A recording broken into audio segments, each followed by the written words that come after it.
네, 여러분 반갑습니다. 울산 현대해상 이규헌입니다. 이규헌의 보험통신 253화고요. 제가 이 보험통신을 교통과 보험이라고 이름을 바꾸고 촬영을 몇 번 올리다가 2023년 10월달 올리고는 그 뒤로는 뭐 이렇게 미뤄지고 하다 보니 쭉 늘어나가지고 6개월간 제가 이 영상을 못 올렸는데 죄송합니다. 성실하게 올리겠습니다. 뭐 안 기다리셨을 것 같아요. 그래도 좀 유용한 정보를 좀 드릴 수 있도록 노력해 보겠습니다. 이번에 뭘 살펴볼 거냐면 우회전 관련한 신호와 정지해야 되는 내용 깔끔하게 정리해 드릴게요. 그리고 국민건강보험 자기부담액 상한제라고 하는 이 제도로 인한 실손보험 가입자와 보험사의 분쟁 그리고 법원의 판결 살펴보겠습니다. 우리가 우회전을 할 때 봐야 되는 신호는 차량 운전자가 봐야 되는 신호는 3개입니다. 운전자는 전방 신호만 보면 되는 거 아니야? 전방 신호기, 요거. 교차로에서 요 전방 신호기. 네. 요거만 보면 되는 거 아니야? 아닙니다. 뭘 봐야 되냐면, 횡단보도 보행자 신호. 횡단보도 보행자 신호. 내가 교차로 진입 전 만나는 횡단보도, 1번 횡단보도. 교차로 우회전을 하면서 빠져나가기 전에 만나는 횡단보도, 2번 횡단보도. 이 신호들을 봐야 됩니다. 그런데, 여러분 직진할 거예요. 직진할 거면 여기 쭉 달려오고 있는데 여기 녹색 신호예요. 설 거예요. 갈 거잖아요. 가면 되죠, 그죠? 자, 우회전을 할 거예요. 녹색이에요. 설 거예요. 가면 돼요. 여기가 녹색이다. 가면 돼요. 적색이다. 서야 됩니다. 얘가 적색이면 일단 서야 돼요. 녹색이면 가면 돼요. 깔끔하죠? 자, 우회전 돌았어요. 우회전 돌았는데 횡단보도 녹색이다. 그럼 횡단보도고 녹색인 거는 횡단보도 보행자 거잖아, 보행자 거. 나는 서야죠. 횡단보도 신호가 녹색이다. 서야죠. 여기서 서야죠. 그런데 횡단보도 신호가 적색이다. 그러면 지나가는 거죠. 그러면 어떤 경우에 차량은 논스톱 우회전 할 수 있냐? 전방 신호기가 녹색이고 얘가 녹색이면 얘는 당연히 적색 빨간불이겠죠. 얘가 녹색인데 얘도 녹색이다? 그러면 신고해야지. 여기 신호등 고장났는데요. 이렇게 신고해야지. 얘가 적색이고 당연히 얘가 녹색이고 그럼 얘는 당연히 적색이겠죠. 돌렸는데 얘가 적색이다. 2번이 적색이다. 그러면 일시정지 없이 통과해도 됩니다. 그 외의 경우에는 무조건 어디서든 서야 됩니다. 자, 전방 신호기가 녹색이다. 그러면 통과할 수 있다 했어요. 전방 신호기가 적색이다. 서야 돼요. 전방 신호기가 적색일 때 선택지가 나옵니다. 적색인데 일단 섰다가 가면 돼요. 전방 신호가 적색이면 우회전 못한다가 아니라 전방 신호가 적색이면 일시 정지했다가 어디? 정지선 앞에 정지했다가 우회전을 하면 됩니다. 섰다가 우회전을 하려고 보니까 여기 횡단보도 신호가 녹색이야. 그러면 서 있어야죠. 아까 얘기했잖아요. 횡단보도 신호가 녹색이면 서 있어야 된다고. 서 있으면 돼요. 근데 횡단보도 신호가 내가 적색이라서 섰는데 전방 신호 적색이라서 섰는데 횡단보도 신호가 빨간불이야. 적색이야. 그러면 섰다가 살 우회전을 돌리면 된다. 여기 지나갈 수 있다. 돌렸는데 그때 나는 적색인데 얘가 녹색일 수도 있죠. 자, 여기 녹색이야. 그러면 서는 거죠. 적색이야. 지나가는 거죠. 그런데 어떤 경우가 있냐? 여기 신호가 녹색이긴 한데 현재 건너고 있는 사람도 없고 건너려고 준비하는 사람도 없고 횡단보도 건너려고 이렇게 걸어오고 있는 사람도 없다. 그러면 지나가도 된다. 지나가도 되는데 나는 없다 생각하고 갔는데 애가 하나 툭 튀어나왔어요. 튀었어요. 그럼 애가 보행자가 없었나요? 내가 못 본 거지. 그러면 나는 없어서 갔는데 애가 튀어나왔다. 그러면 나는 처벌 안 받아요? 처벌 받아요. 녹색이지만 보행하고 있거나 보행을 하려는 사람이 없을 때 지나갈 수도 있는데 지나가다가 혹시나 튀어나오는 애하고 부딪혔다 그러면 보행자 보호의무 위반 12대 중과실로 형사처벌의 책임을 집니다. 경우에 따라서는 진짜 말도 안 되는 상황으로 튀어나와서 내가 형사처벌까지는 과하다 이래가지고 기소유예가 되거나 뭐 불기소 처분을 받거나 이렇게 뭐 처벌이 안 될 가능성도 있지만 기본은 처벌됩니다. 그건 무슨 얘기냐? 횡단보도 신호다. 그럼 일단은 지나가지 말라는 거예요. 근데 경우에 따라서 정말 사람도 없고 완전 안전하다. 그러면 지나갈 수도 있다. 지나가다 뭔 일 생기면 책임을 져야 된다. 그러니까 책임을 안 지려면 안전하게 가라. 여기가 녹색이고 여기가 적색이면 쫙 돌아서 가도 되냐? 안 된다는 거예요. 천천히 가시라. 우회전 끝. 우회전 끝. 자, 전방 신호기가 녹색이고 돌아서 만나는 횡단보도가 적색이면 통과. 그 외에는 다 정지해야 될 상황이 생길 수 있다. 두 번째, 국민건강보험에 자기부담액 상한제라고 하는 제도가 2009년에 생겼는데요. 2009년까지 보험회사가 1세대 실손을 판매하다가 1세대 실손은 입원해서 발생된 치료비는 전액 다 주고 통원을 하게 되면 10만 원 한도에서 보통 그랬어요. 한도도 뭐 다른 구간이 있었는데 어쨌든 10만 원 한도에서 약제비, 병원비 포함해서 5천 원만 공제하고 나머지 금액을 주는 이런 거였어요. 1세대 실손. 근데 지금 1세대 실손 보험료가 높아져가지고 4세대 실손으로 뭐 전환하고 가입하고 막 뭐 갈아타라고 막 보험회사에서 얘기를 많이 하죠. 어쨌든 국민건강보험에서 자기부담액 상한제라는 제도를 2009년에 실시했어요. 이건 뭐냐면 국민들의 소득 분위를 나눠요. 소득 분위. 소득과 재산 상황에 따라서 이 사람이 국민건강보험에 보험료를 얼마를 내야 되느냐를 결정을 하는데 이것 때문에 막 말이 많죠. 뭐 옆집은 뭐 고급 외제차를 뭐 렌트카를 타고 다니는데 우리보다 국민건강보험 보험료를 훨씬 적게 내고 막 이런 얘기 막 하죠. 렌트카는 소득으로 안 잡는다는 거지. 자기 명의의 오래된 중고차 소나타 막 한 15년 된 거 이런 거는 소득으로 잡아가지고 막 2024년 1월부터 이제 차량에 대한 거는 이제 소득을 안 잡는 그 점수로 잡지 않는데요.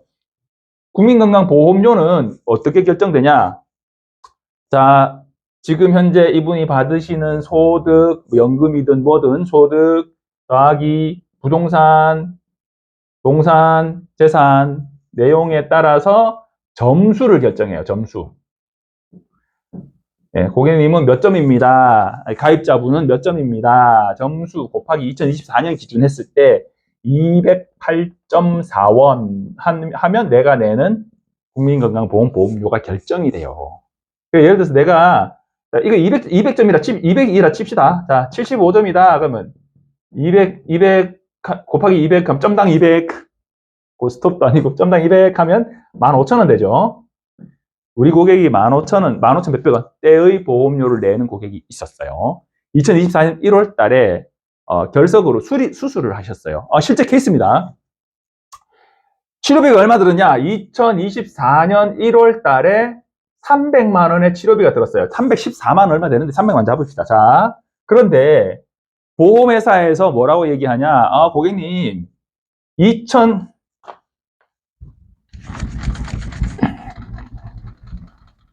2025년 8월에 자기부담액 상한제 근거해서 200을 돌려받으시니까요.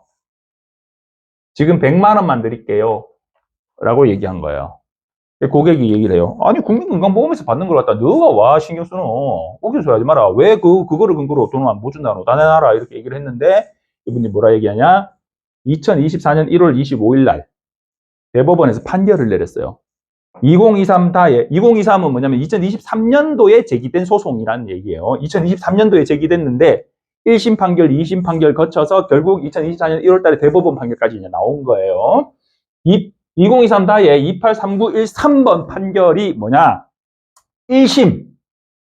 고객이 이렇게 얘기했어요. 근데 이 금액은 달라요. 111만 원인데 어쨌든 여기는 200이지만 200을 까고 준다는데 100만 원만 준다는데 200 줘야 되는 거 아니야? 자, 1세대 실손에는 이 내용에 대한 내용이 약관에 없어요. 왜냐? 이 제도가 생기기 전에 만들어진 약관이거든. 그래서 약관이 없어요. 그래서 줘야 되는 거 아니냐? 라고 고객은 청구를 해요. 청구를 하는데 보험회사에서는 아니다. 2세대, 3세대, 4세대 실손 약관에 보상하지 아니하는 손해 부분에 보면 국민건강보험 자기부담액 상한제로 인해서 돌려받을 수 있는 금액은 보상하지 않는다고 명기되어 있다. 그에 준해서 1세대 실손은 그 제도가 없었기 때문에 그 말이 없었던 건데, 실손보험의 취지가 뭐냐면 고객이 부담한 의료비를 보상해 주는 거가 실손보험인데, 200을 받을 거니까 고객이 부담하는 금액은 100만 원이지 않냐. 그래서 100만 원만 주는 거다. 웃기는 소리 하지 마라. 약관에는 그런 내용 없다. 소송이 붙은 거예요. 1심 안 줘도 된다. 2심 줘야 된다. 대법원 3심 줘야 된다. 소송의 이 원고가 소송을 했는데 이 소송의 금액은 우리 고객보다 더 적어요. 111만 원, 111만 552원. 111만 552원. 이치는 24년 1월 25일 판결이라고 되어 있죠? 안 줘도 된다라고 대법원은 판단을 했는데, 이게 그러면 맞는 말이냐? 아니요, 틀린 말이에요. 근데 대법원이 판단을 잘못한 거냐? 아니요, 대법원 판단을 잘했어요. 무슨 얘기냐? 여러분들 소송을 잘 알아야 돼요. 원고, 그러니까 가입자, 고객이 주장을 해요. 이러 해서 줘야 된다. 뭐라고 얘기했냐면, 자, 약관에 그런 내용 없다. 이득금지의 원칙이라고 얘기하는데 약관에 그런 내용이 없다. 그리고 이 이득은 국민건강보험에서 가입자, 국민들의 과도한 의료비 지출을 걱정해서 소득 분위별로, 소득 분위를 어떻게 나누냐면 11,000원 이하 1분위, 그 다음에 2분위, 3분위 뭐 이렇게 나누는데, 2에서 3분위는 11,000원 이상, 18,000원 이하, 몇백원 돼요. 18,000 몇백원, 18,530원인가 뭐 이렇게 되어 있던 이하, 그 다음에 4분위에서 5분위는 18,000원에서 54,000원인가 뭐 이하 뭐 이렇게 분위를 나눠요. 그래서 총 10분위까지 있거든요. 10분위는 24만 원 초과 내시는, 24만 2천 몇백원 초과 내시는 분들이요. 어쨌든 자, 국민건강보험료 24만 원 내시는 분은 소득도 많고, 그러니까 저처럼 이제 자영업자거나 혹은 퇴직하시고 뭐 연금만 받고 있다거나, 어쨌든 직장 가입자가, 국민건강보험이 직장 가입자가 있고 지역 가입자가 있거든요. 직장 가입자는 회사에 4대 보험 가입되고 뭐 이런 거 있잖아요. 산재하고 뭐 국민건강보험하고 뭐 이렇게 그 직장 가입자가 있고, 지역 가입자, 자기 자영업을 하시는 분들, 이런 분들은 지역 가입자거든요. 지역 가입자는 소득과 재산 상황에 따라서 점수를 매겨서, 아까 점수를 매겨서 보험료를 산정하는데, 15,000원 정도 내시면 이분은 뭐 소득이나 뭐 재산이 그렇게 많지 않다는 얘기잖아요. 근데 이런 분이 의료비를 과도하게 지출하게 되면 민생이 힘들잖아요. 그러니까 자기 부담액 상한제를 정해서, 예를 들어서 2, 3분위 정도 되시는 분들은 연간 108만 원까지만 의료비를 부담하시면 108만 원 초과하는 금액은 우리가 드릴게요 라고 하는 게 자기 부담액 상한제거든요. 즉 300만 원 들었지만, 이 지금 100만 원이라고 제가 적었지만 108만 원까지만 내가 부담하면 200만 원, 그러니까 192만 원은 돌려받습니다. 그러니까 요거까지만 부담하면 되고 요거는 돌려받으니까 부담해야 되는 금액만 줄게요 라는 건데, 이걸 언제 주냐? 언제 주냐? 그럼 이 200을 언제 주냐? 25년 8월에 줘요. 적어놨네. 25년 8월에. 그런데 25년 8월에 줄 때 국민건강보험공단에서 이분의 2024년 총 지출한 의료비, 24년 총 낸 국민건강보험료 나누기 12 해가지고 월 평균 보험료를 근거로 소득 분위를 결정하고, 그래서 얼마를 이 사람이 의료비로 지출을 했는데 얼마까지만 부담하면 되는 소득 분위에 해당되시니까 차액은 우리가 드릴게요. 300을 들었는데 100만 원만 부담하시면 되니까 200은 우리가 드릴게요 라고 25년 8월에 판단을 합니다. 하는데, 제가 점수 얘기했잖아요. 이분이, 자, 영감 할머니 둘이 살아요. 자식도 없어요. 촌에서 사는데, 로또가 걸렸네? 그래가지고, 아이고, 막 촌생활이냐, 막 지긋지긋하다. 여기서 한 40년 살았더만, 막 지겹다. 이러고는, 도시에 아파트를 사가지고, 이사를 가셨어요. 그래가지고, 뭐, 아파트, 서울 아니고서는, 뭐, 이 지방에 아파트, 뭐, 해봐야 뭐, 2억에서 3억, 4억, 뭐, 이 정도면 사죠. 그래서 남는 돈은 이제 노후생활비로 쓰고, 아둥바둥 뭐, 밥 갈고, 돈 갈고 안 하고 하겠다. 그래가지고, 이제 가셨어요. 그런데, 국민건강보험공단에서 보험료가 변동됐습니다. 라고, 자, 24년 2월 달에 로또가 걸려가지고, 24년 2월 달에 집 사가지고 갔어요. 그럼 이 재산 상황 변동 내용이 국민건강보험공단에 통지가 되고 그 재산 상황의 변동으로 점수가 바뀌고 올라가겠죠? 재산이 부동산이 생겼으니까 점수가 바뀌고 바뀐 보험료가 부과되는 게 언제냐? 24년 11월 부과분부터 바뀝니다. 그래서 24년 11월 부과분부터 바뀐 거를 통지서를 딱 받아보니 15,000원 내시던 분이 무려 36,000원이 늘어서 51,000원을 내래요. 그래서 국민건강보험공단 가서 따졌어. 그랬더니 거기서 하는 말이 부동산을 취득하셔서 그 점수가 반영이 되어서 보험료 변동이 생겼습니다. 가입자님 설명을 해요. 그래? 집도 내 맘대로 못 사겠노? 이러고 이제 왔어요. 그래서 51,000원을 냈어요. 2024년 11월 51,000원. 12월 51,000원 냈어요. 원래는 15,000원 내시던 분이잖아요. 그러니까 15,000원씩 12개월을 내면 18만 원을 낼 분이 15,000원 10달 내고 51,000원씩 2달을 냈어요. 그러면 총 얼마를 내냐? 15,000원에 51,000원이니까 36,000원이 더 많잖아요. 2달을 36,000원, 36,000원 더 냈어요. 그러니까 이분은 72,000원을 더 냈어요. 연간. 그래서 2024년에 이분이 낸 보험료를 보니까 25만 2천원이에요. 그러면 25년 8월 달에 이제 평가를 해요. 이분이 자기 부담액 상한제로 얼마를 부담하면 되느냐? 분위를 계산하는데 요거 월 평균 2만 1,000원이거든요. 그러니까 2, 3분이 이시던 분이 4, 5분위가 돼버린 거예요. 18,000 넘잖아요.